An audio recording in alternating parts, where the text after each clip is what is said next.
या दोन्ही जागा भारतीय जनता पार्टीला सोडण्यासाठी आम्ही प्रयत्न करणार आहे। आम्ही युतीतले माणसं आहे, आम्ही बेमान नाहीये, आम्ही बेमानी करणार नाही। पक्षाला बाद देणारी माणसं आहे, विचारधारेला आम्ही माणसं, विचारधारेला पकडलेला आम्ही माणसं आहे। आम्ही विचाराच्या पलीकडे कधीही गेलेलो नाही आणि आम्हाला कोणा नेण्याचा प्रयत्नही करू नये। काही लोक असं म्हणतात की रावसाहेब दानवेची हार ही आमच्यामुळे झाली। खरं तर या देशातली एक पद्धत आहे की जिंकला तर त्याचं क्रेडिट घ्यायची पद्धत आहे। अरे माझ्यामुळे जिंकला, माझ्यामुळे जिंकला, पण आपल्याकडे काही महाभाग माझ्यामुळे हरला ही म्हणून राहिला, ही बी एक कमाल झाली। म्हणजे हा उच्चांक आहे, त्यांचा तर सत्कार केला पाहिजे। काही म्हणते मागच्या लोकसभेचं आता फेडलं, आता पुन्हा एकत्र लढले पाहिजे, पुढच्या लोकसभेचं पाहू। अशाना चालणारे रावसाहेब दानवे कच्च्या गोट्या खेळायला माणूस नाहीये, चांगल्या चांगल्याचे मुडगे पाडलेत नाही।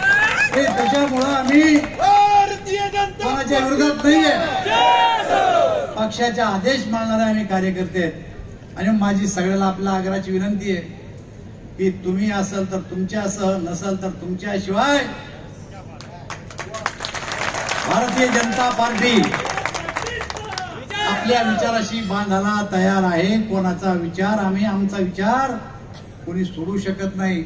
आणि म्हणून तुम्ही आता पूर्णपणानं पुढच्या काळात भारतीय जनता पार्टीच्या कार्यकर्त्यांनी गावात जाऊन सरकारने केलेल्या कामाच्या योजना लोकांना सांगितल्या पाहिजे। लाडकी बहीण 1,500 रुपये महिना, वर्षाला 18,000 आणि भावाला 12,000, शेतकरी असेल तर 12 त्याला आणि बाईला 18, दोन्ही मिळून 30,000 रुपये मिळते।